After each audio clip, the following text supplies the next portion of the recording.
Hello, friends. Unfortunately, we had a pretty catastrophic problem with some of our audio in this episode, so there won't be any video this time. But I'd like to welcome you to episode 22 of the Launch Sequence podcast, where we discuss Star Citizen, sci-fi, and video games in general. I am your host, Space Tomato, and today I have with me the leader of the organization, The Immobiles. His name is Detox. He is a fellow friend, a streamer, and he posts a lot of really cool stuff to YouTube. How are you doing today, man? Hello, I'm doing well, thank you, Tomato. How you doing? Thank you for having me on. Appreciate it. Oh, I'm good, man. Thanks for asking. And before we get deep into it, I have a couple announcements. First, we have a new merchandise selection out for Halloween. The Spooky Tomat. He's a pretty cool guy. He's a tomato dressed in a ghost outfit. Not bad, not bad. It's an awesome piece you can find on the website down in the description. That's spacetomatogaming.com. And we'll also be doing a special Halloween live broadcast on the day before Halloween with some scary games. So definitely come hang out with me on that. That'll be over on Twitch. Now, back to the show, Detox. I gotta say, one of my favorite things about you is your raid animations. Whenever I bring a group of viewers into your stream, I love it, man. You get into the bunker and stave off the raiders, and it gets me every time. I love that stuff. Yeah, it's been a while. I've had that for quite a while. I'm actually working on a massive rebrand of the MobileNet station, which is where I stream from, ladies and gentlemen. I stream from an orbital space station, certified. Only Twitch streamer to certify to be streaming from an orbital space station. It's all being redone for next year. I've been working on it for quite some time. So it's going to be an even cooler thing next time you raid me, when that's alive at least. I mean, hoping for next year, but I mean, it has to be. Oh, pretty sure I'll be raiding you before then. You will raid me before then, I hope. Yeah. No, I always love how streamers create their lore behind the channel. It's one of the things that I've loved that I've seen from other streamers. It does a lot to help build the community. You have one of these sort of streamers that goes along with the whole setting you've created, yeah?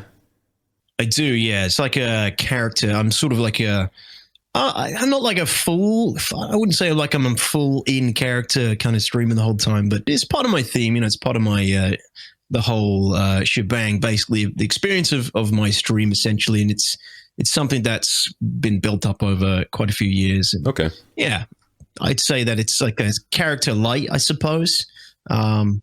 So yeah, that's kind of, it's kind of what I enjoy. That's what I like doing when it comes to streaming. I like the theatrics. I like to be able to play around with my own sort of like production and, just mix it up a little bit for myself, and make it a little bit more interesting for me. So yeah, it's fun. It's fun. That's it. Yeah.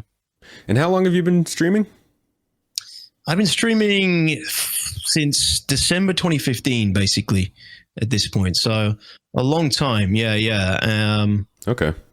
Yeah, a really long time. So it's actually 6 years now, actually, this Christmas, which is, crazy, actually. I always think it's 5 years, but it's, coming up to 6 years this Christmas. Woo! It's always been on Twitch? Yeah, always been on Twitch.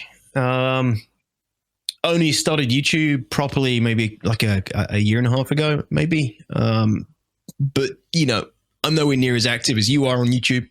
It's more like my content is kind of as and when it comes to YouTube. It's like my I love doing it, but I just don't have enough time to do it as regularly as I'd like. Yeah. Well, when you upload to YouTube, I definitely watch it. They're a lot of fun to watch. I will tune in when they come on. Thank you, man. Yeah, it's they're usually around, something around my org, some sort of org-based group content, or something cool that's happened in my stream, something unique that, you might not normally see in your average day-to-day gameplay of Star Citizen. That's kind of what I try to go for with my content on YouTube. But I do want to step it up a little bit more. I do want to do more with it. I do want to post more regularly. I think that's probably going to come down to me using more of the content that comes from my stream. And putting it out there as well. So, speaking of these communities that we're a part of, I've personally always been a console player myself. Xbox, PlayStation, whatever Nintendo's console of the time is. I wasn't on PC, so I didn't really play MMOs. I didn't get involved with online communities. This is pretty new for me, and I think it's a big strength of Star Citizen and other games like it. The community is a really cool aspect of it, and I think it makes the game a lot better. But for you and your history with gaming, have you ever really been involved in a gaming community like this? Is this something that you did before Star Citizen, or kind of started to get into it more once you started to get into this game? How have you gotten into the community? Yeah, I mean, I've always been active socially when it comes to video games. I've been gaming for years and years, since I was about 6. And I kind of first, I think socially, like initially it was my friend that I made in high school, in like the first year of high school. We we'd found out we were both into video games. We both played some of the similar video games, and we started hanging out around each other's houses basically at the weekends. And we take our computers to either person's house for the weekend and just game from like Friday evening to like Sunday evening, and then school for the week, and then the weekend would come up again, and it would be exactly the same deal. Friday night, right after school, pack up all my stuff, head over there, take my monitor, my game, my rig, and everything else that goes along with your PC. I became really good at it very quickly. All the cables unplugged, packed it all up, keyboard, mouse, straight over there. So, yeah. So that was like that was a social experience always from that perspective. But I think when I started playing some games like StarCraft 2, I think was a big changing point where I play with a large group of people regularly. It's not the kind of game that you play with people together. Yeah, I played it competitively, sort of 1v1s, but classic. I'd always be playing with a group of people, practicing with a group of people. I'd be on comms with a larger group of people, chatting, hanging out. Before that, it was games like MMOs like PlanetSide and Star Wars Galaxies as well. But I was more of a lone wolf in those kind of games. I never really got into like a big group. I see. So this has been a bit inevitable given the games you were playing. But it sounds like the social aspect really picked up with Star Citizen. When did you come across the game particularly? I found Star Citizen in 2014. I used to go to his website. I don't know if you used to go to it often, mmorpg.com. I have not. It's still going, still pretty active.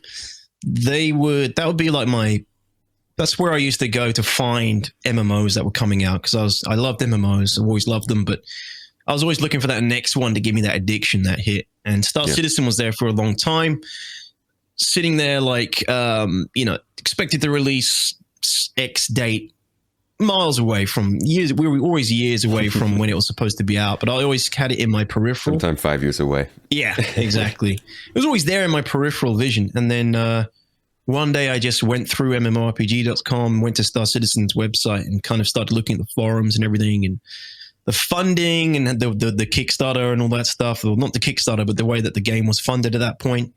And I just thought, this doesn't look right. This seems like a scam. Yeah. It seems like a scam, man. I don't know about this. And there really wasn't much for them to show of the game back then. Yeah, there wasn't much back then. I think that was when it was just hangers. I think there was some early Arena Commander, possibly. I'm not sure, but I kind of had it, looked at it a little bit, went to the forums, tried to get some information about it, and then left it alone for a load of like a year or so. And then 2015, sort of summertime, sort of Q3, there were people playing it on Twitch. They were in like Arena Commander. I think there was like an Arena Commander available at that time. And I could see people playing it on Twitch. I already watched Twitch, like because of other games that I watched. And I got to talking to some streamers, and then, I saw that the game was like playable to some degree. I looked at the Mustang Alpha trailer that they made, and that blew my mind. Like I was, wow, this is a ship trailer, like a trailer for a ship in the game. This is crazy. If this is how much effort they're putting into the ship trailers, then the game's going to be crazy good. So that's when I picked up a Mustang starter pack, and then I started streaming it not long after that. I see. So you hadn't been streaming regularly before then? I had dabbled. Okay. Yeah, I dabbled a little bit. H1Z1, a little bit of EVE Online, and then I kind of just dabbled. And then Star Citizen was where I really got into it, and the community was amazing. And you start to really get into the project, and I've just been streaming regularly since then. So you jumped into the game, and it sounds like this was something that maybe interested you more off the bat than some other games. Since then, you shaped a community around you in game that plays together. But back then, when you were first starting, was that a goal you had in mind? How and when did that end up starting for you? The whole DM mobiles. So obviously, when you stream, you're kind of building a community, and when you're new, you don't really realize it, but you are building a community anyway. So, I had people coming in and hanging out in the early days when I had just a few viewers, and sometimes they jump in and play with me, and I started doing that more regularly, and it kind of just became a regular thing on my channel. People would jump in and play whenever they were watching. We'd get up to stuff. This was back when it was like when the PU came out after Arena Commander, when we got the first kind of the social module, and then we got the first PU version iteration, 24 players, I think it was. People were jumping in, playing with me, and we were staging missions and doing mini ops and stuff to make it more exciting, because obviously the content, the gameplay has always been quite limited. So yeah, people were playing with me regularly. This happened for a couple of years, and then sort of 2018, I kind of one of my org mates said, "I've started an org. I've started the org. I know you didn't want one, because I always said I didn't want to run an org. I didn't want an organization. It's too much while streaming and everything."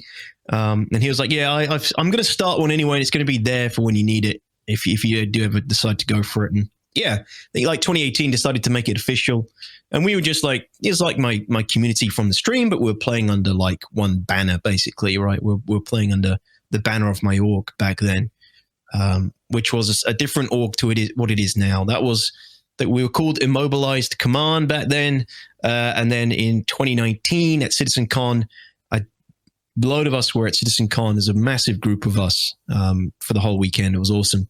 And I did like a mini speech, and I passed out the new branding, and I basically said, this is what the org's going to be from now on, from 2019. We're going to go more official. We're Immobile Industries. We're an industrial organization with a PMC at its core that does like the aggressive negotiations and things.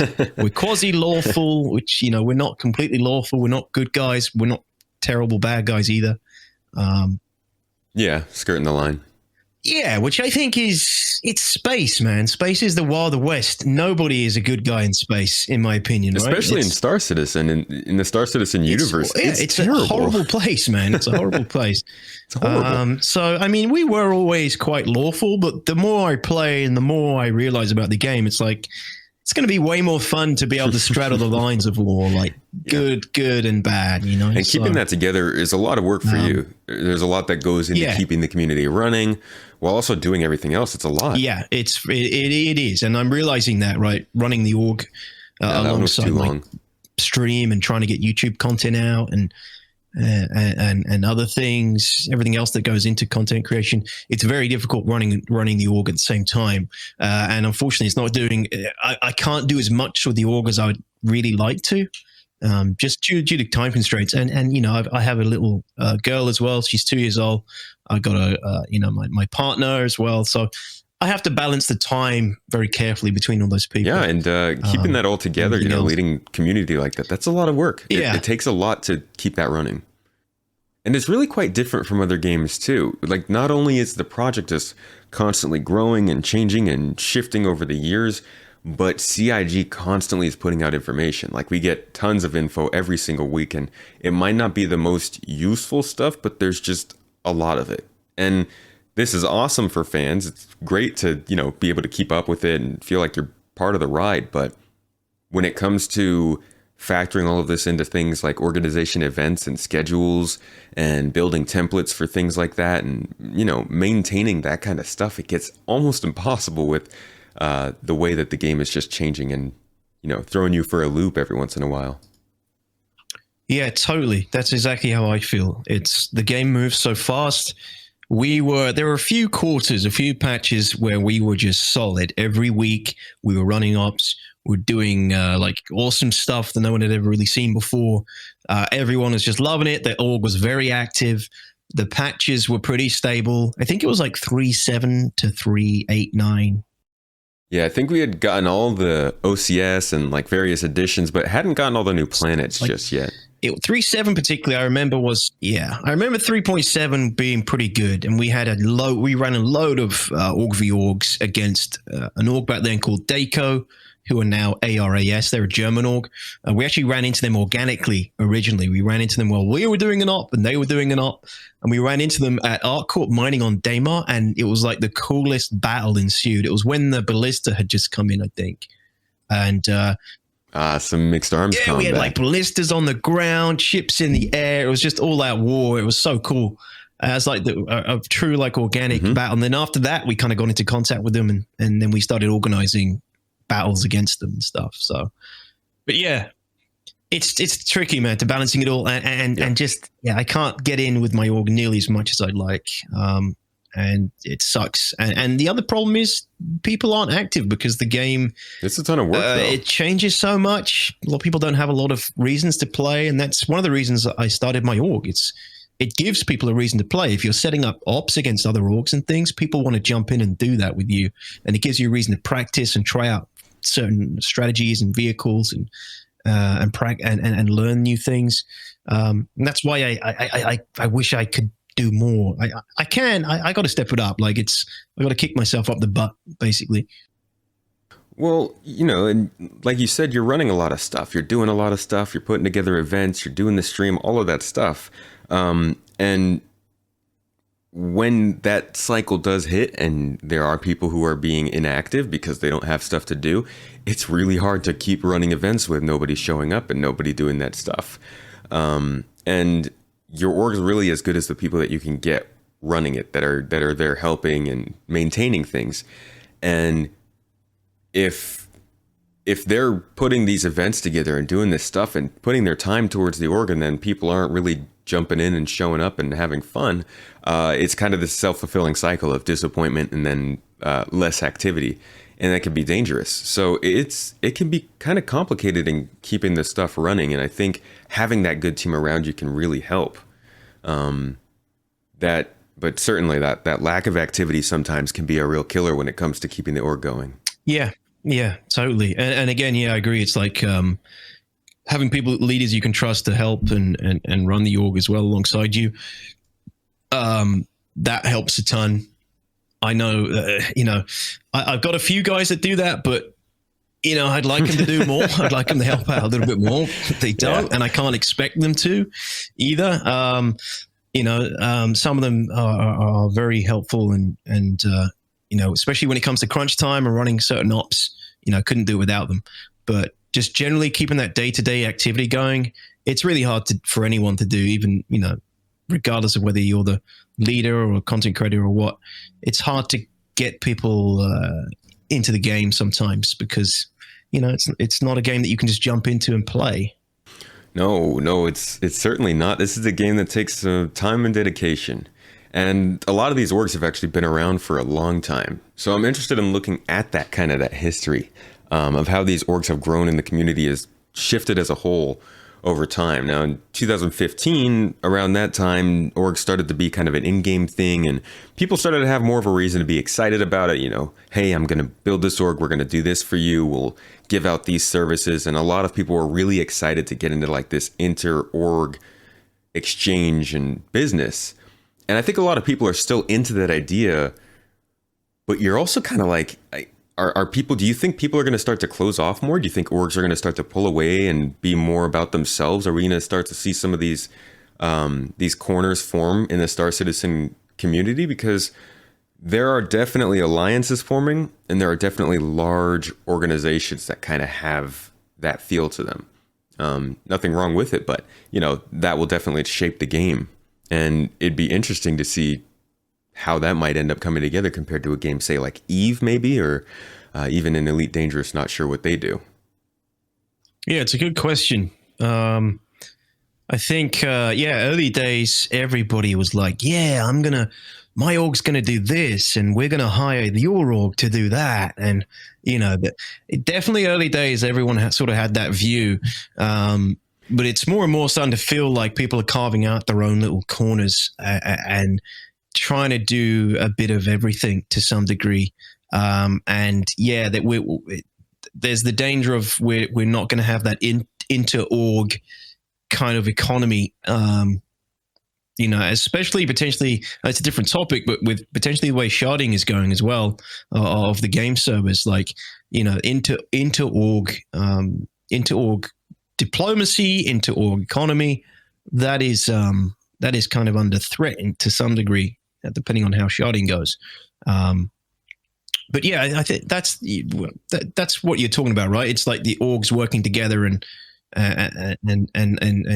accomplishing things together. Like, I mean, I know I'll definitely be hiring, like, as an org, we'll definitely be working with combat orgs for sure, like orgs that are purely combat specialists, right? Because I made the conscious decision, like, I'm all about the combat and the PvP in this game, but the real, like, meat of Star Citizen is the industrial gameplay, right? So it's the backbone, right? So yeah, I decided that my org wasn't going to be just another mercenary org. We were going to be a company, a corporation, basically, with a mercenary kind of, well, not a mercenary, but a PMC at its core. Like, we're not for hire, but we work for the company, Immobile Industries, to, aggressive negotiations, basically, when all else fails. So, but because of that, because we're a bigger org, and we're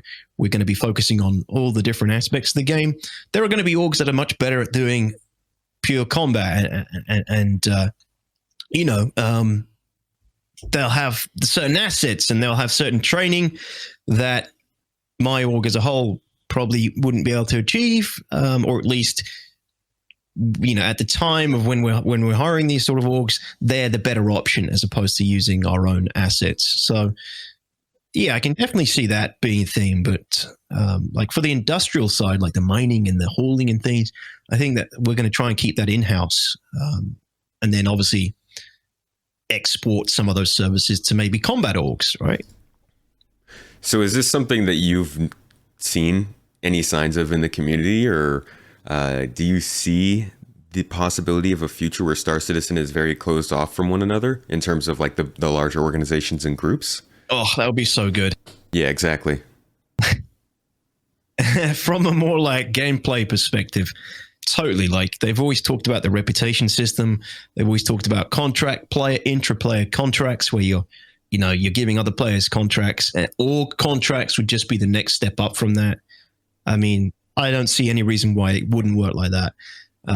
That's a very good point. Yeah, I mean, like, you could have, like, you and me, for example, we're essentially the leaders of our organizations, but you can have other people, other leaders who, when an org, like, submits a request or, like, a contract to your org, they can assess that, and then maybe they can assign that contract to people in your org list. They'll be like, okay, we got a contract from, the Garden org. They need 3 haulers. Yeah, they need 3 haulers. They need this. They need that. Who's on our roster who would probably be available around that time to do it?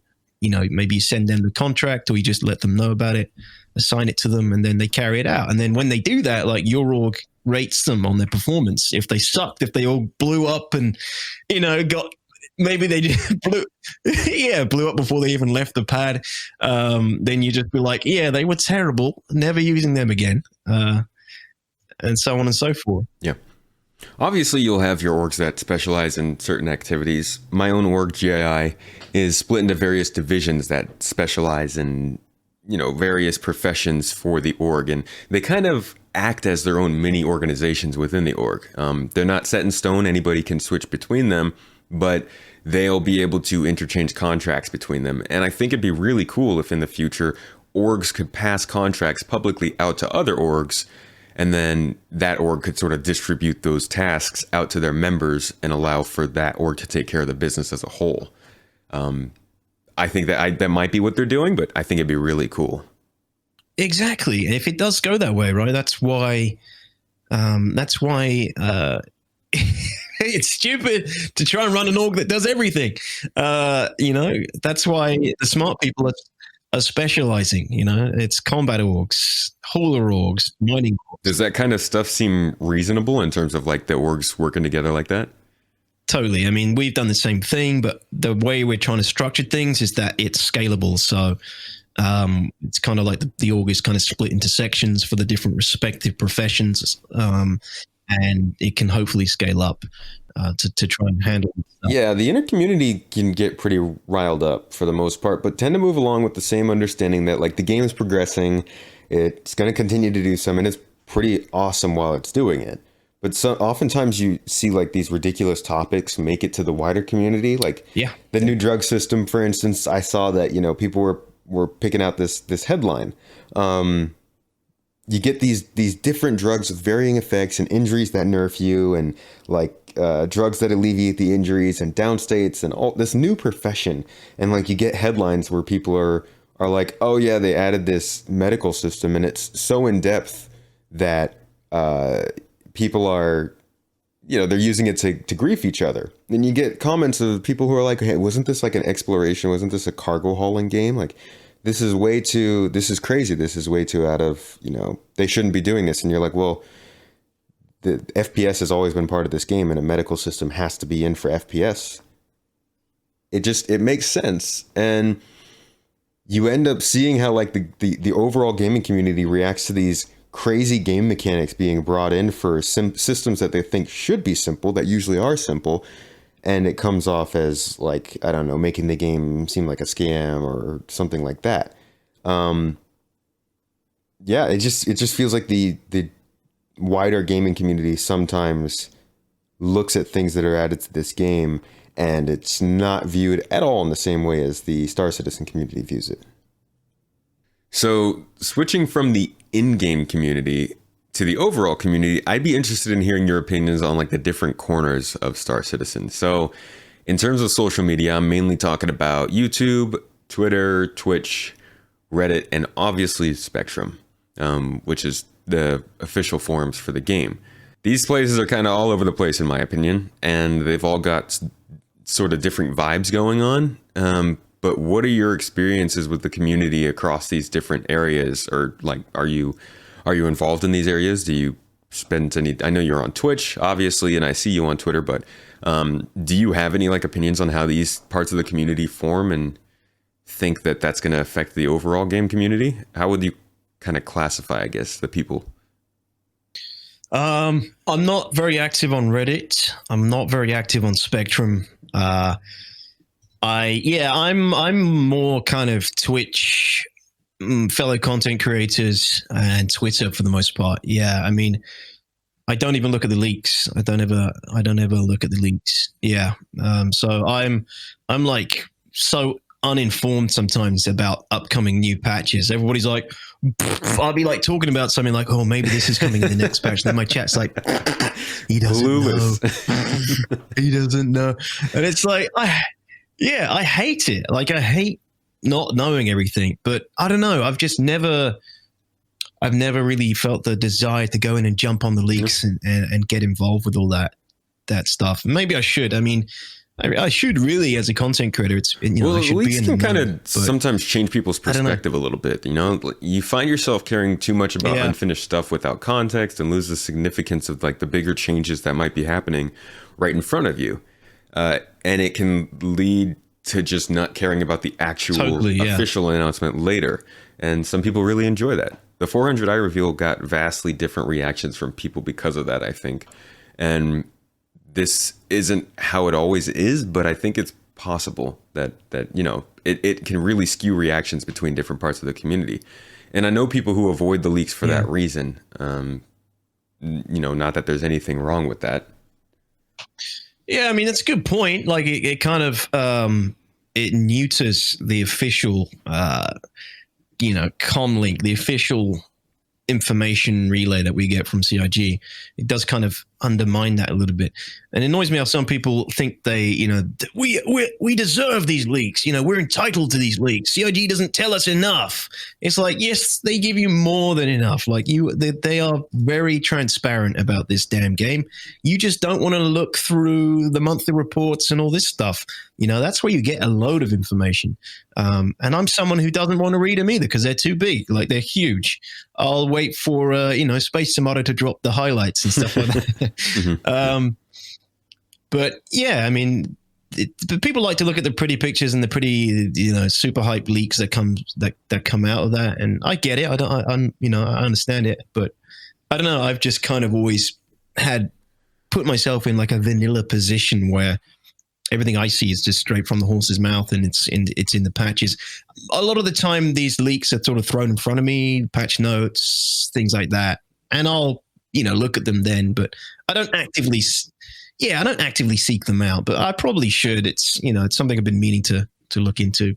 So changing the subject a little bit, wanted to talk a bit about how Star Citizen sort of corresponds to the rest of the gaming community. Most people don't know what this game is. It's kind of isolated on its own, but some people do. And a lot of the views towards the game aren't that great.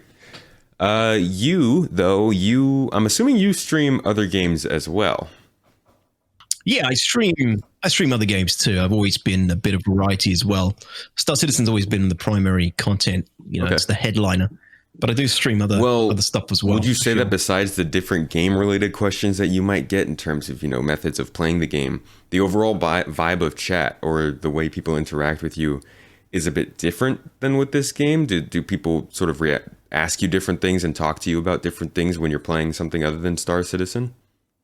Yeah, it's very different. Like people people who are one of the most annoying things about streaming Star Citizen is the discussion is never really about the game and how to play it and the best way to play it. And, you go to any other typical live stream about a video game and most of the discussion centered around the game and the best ways to play it. And, streamers are usually providing sort of information about the game and they're usually really really good at it, or they're getting good. And so with Star Citizen, the conversation's usually about sort of the other elements of the game, like the development process and news and ships and things like that, right? So like compared to playing other games, that's the thing with SC, and it's a good thing that you can kind of stream SC and just talk about the game all day. For sure, because it's interesting. There's like you said, there's always something going on. The game is so fast moving. The development process is so fast moving. There's always some new development to discuss, or some drama, or some controversy to talk about. But that's one of the differences. Like with streaming SC, is because the game isn't so gameplay centric right now. It's obviously getting better. It's usually around like a new patch. When a new patch comes out, there's a lot of focus on the actual game, and then maybe a few weeks after that on Twitch, like conversation and focus shifts to new patches, the things on the horizon, the roadmap and updates coming later. But yeah, I think that's what you were trying to say or trying to ask. Sorry. Well, yeah, and the growth of the community, honestly, in general, and how it has led to like more interaction with the overall gaming community being brought in. It used to feel like the community was rather small and relatively close, especially in their disagreements. But just lately, maybe in the last year or so, things have felt a little different. I don't know what exactly it is, but there's been significant growth for sure. And the game is starting to be more casually approached by people. I think like people see the game and you find less people who are like, oh man, I absolutely adore space games, who are jumping in, and more people who are just like, hey, this game looks cool, who are trying it out. In my opinion, it feels like Star Citizen has started to meld with the rest of the gaming community recently. And I've noticed that a bit, especially when you kind of branch out, obviously, from Star Citizen areas. So like I've streamed the game both in the Star Citizen section of Twitch and also the just chatting section of Twitch, and definitely see the differences in reactions there. But I don't know how often you end up being exposed to that side of the conversation while you're streaming. Yeah. Okay. Yeah. I see what you mean. Yeah. Mm-hmm. I generally pretty good sort of interaction with the community. You get the occasional guy coming in and talking, nonsense or whatever, or trying to bait some kind of discussion about the game that I don't want to be baited into. But generally, yeah, I mean, people who are in the Star Citizen category on Twitch, they're there because they're curious about the game in a good way. And they just want to find out some more. And then I think you get people who, the worst people are ones who are already backers or were backers, and they're disgruntled about the game and where it's going, but they still come to Twitch and still go to YouTube and still follow the game and still, check in on it every now and then, because deep down they know, they still want it to succeed and they want it to be what they had dreamed it was. But those sort of people, they can be pretty negative, and they'll try and bait some arguments or bait some discussions about certain things. But generally, Twitch is pretty good. Twitter it's okay, you get these PC Gamer articles and tweets coming out where there's a lot of controversy stirred up with them in the comments, but generally the Twitter circles of Star Citizen are quite decent in terms of, toxicity. There isn't really that much toxicity. It's usually pretty good. Yeah, the inner community can get pretty riled up for the most part, but tend to move along with the same understanding that the game is progressing, it's going to continue to do some, and it's pretty awesome while it's doing it. But oftentimes you see these ridiculous topics make it to the wider community, like the new drug system, for instance. I saw that, people were picking out this headline. You get these different drugs with varying effects and injuries that nerf you, and drugs that alleviate the injuries and downstates and all this new profession. And you get headlines where people are like, oh yeah, they added this medical system, and it's so in depth that people are, they're using it to grief each other. Then you get comments of people who are like, hey, wasn't this an exploration? Wasn't this a cargo hauling game? This is crazy. This is way too out of, they shouldn't be doing this. And you're like, well, the FPS has always been part of this game, and a medical system has to be in for FPS. It makes sense. And you end up seeing how the overall gaming community reacts to these crazy game mechanics being brought in for systems that they think should be simple, that usually are simple, and it comes off as I don't know, making the game seem like a scam or something like that. It just feels like the wider gaming community sometimes looks at things that are added to this game, and it's not viewed at all in the same way as the Star Citizen community views it. Yeah, I mean, the game is so expansive, and the development has been so long. So much has changed. We've been through so much. We've seen so much come and go. Developers come and go. Community members come and go. Features come and go. When you've been here for a while, that's the problem. It's the old veterans who have been here for a while. They know what's up. They know the cycle. They know how the development of the game goes. The cycle, right? Yeah, they know the cycle, and every year it's the same. So then, when these new people come in and they're like, "Is this game a scam? This doesn't make sense. This doesn't," I think generally the first line of defense is people try to educate who have been part of the community for a while. They try to educate. They try to bring people in, but the wider gaming community just isn't ready for Star Citizen.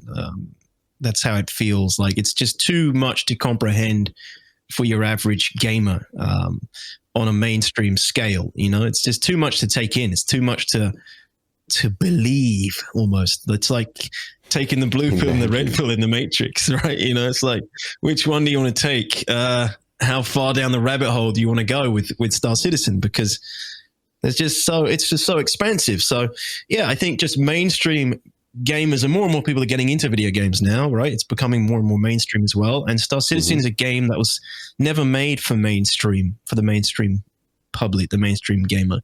It was made for a lot of people who have dreamed of this game for years after playing things like Wing Commander and Freelancer and Privateer and Star Wars Galaxies and stuff like that. For me, Star Wars Galaxies, this is Mass Effect, this is the next big space sci-fi MMO, right? So for me, this is Star Wars Galaxies, what Star Wars Galaxies was to me in 2003.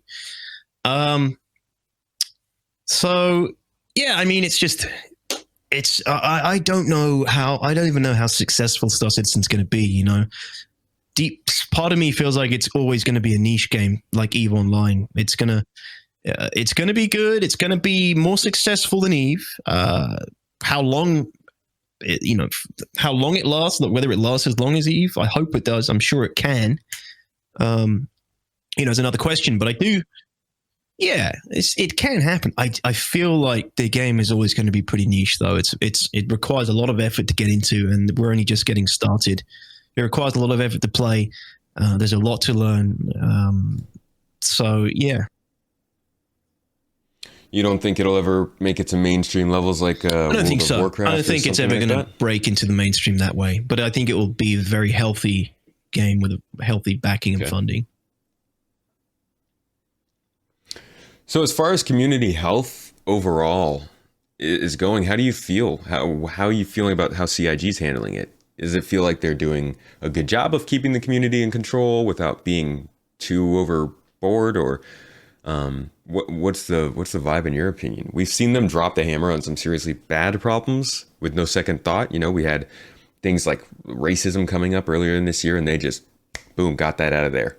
But we've also seen them let things kind of sit and grow, and some things grow into, in my opinion, unnecessary, intense debates about things that could be easily solved by some better communication from CIG. But the overall communication between them and the community and how everything is growing and melding together, do you feel like CIG is doing a good job of maintaining a healthy community? Because, it seems like that's one of the most important parts of your MMO. So what's your take? Yeah, I mean, CIG is generally pretty good. They're pretty hands-off.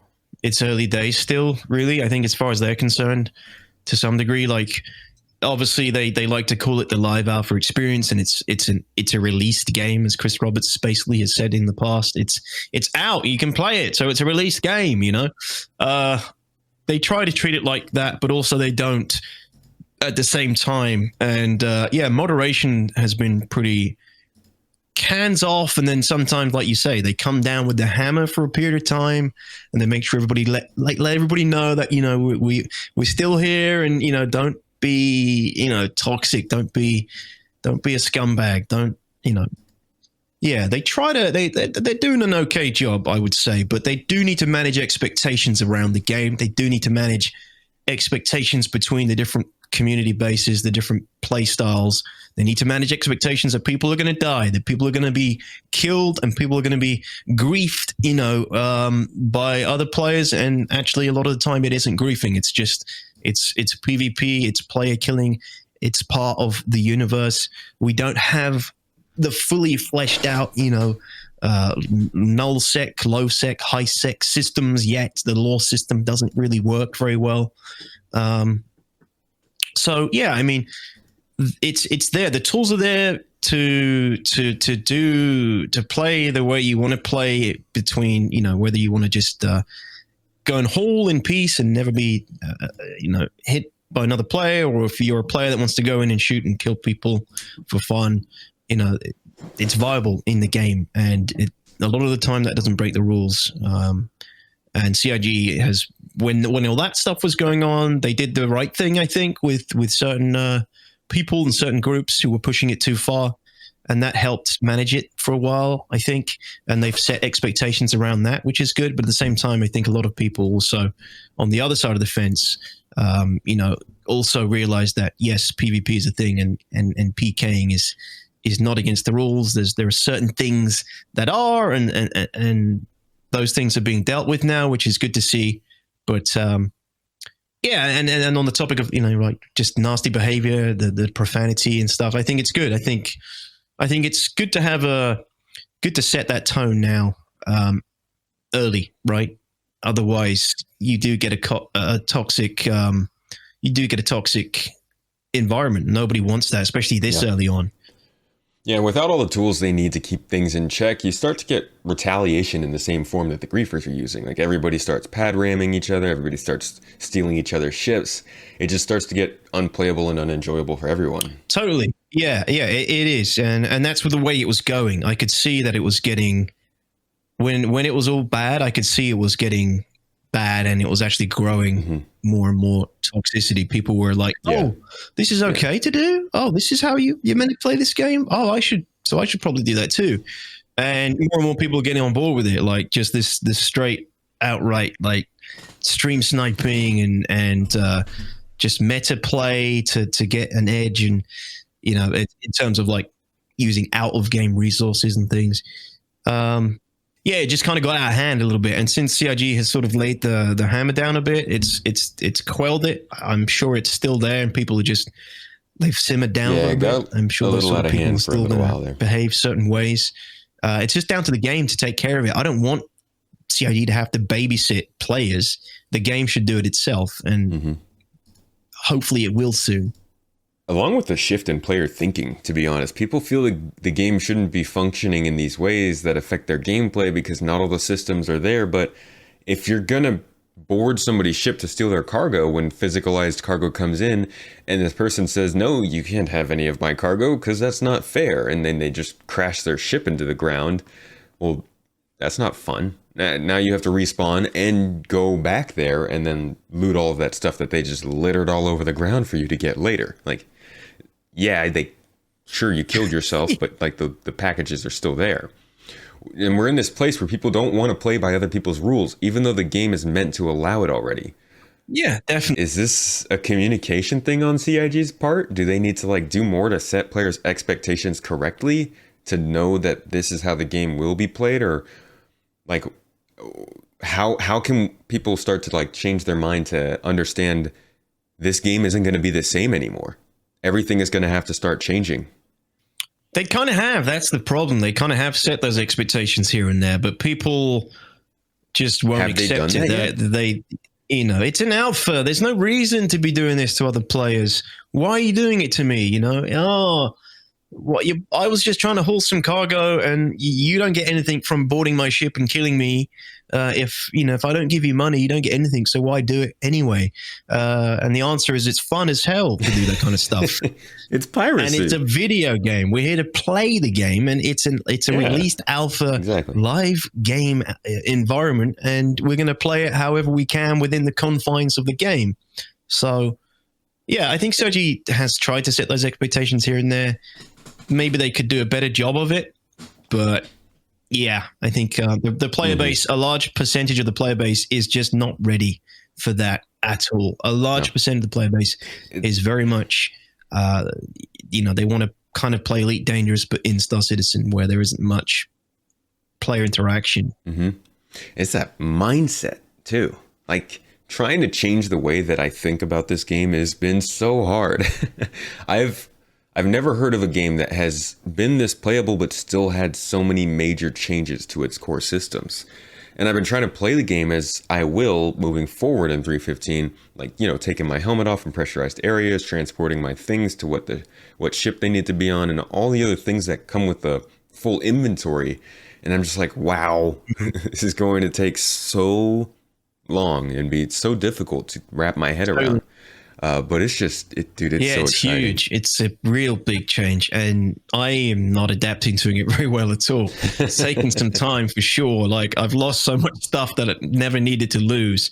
Like leaving your ship, you really just need to take the bare bones. Like leave everything on the ship, take just the bare bones of what you need, and then come back with some goodies, hopefully. So let's jump topics a bit. CitizenCon was a couple of weeks ago, and everybody's had time to sit down and let their thoughts really like sit, marinate, think about it.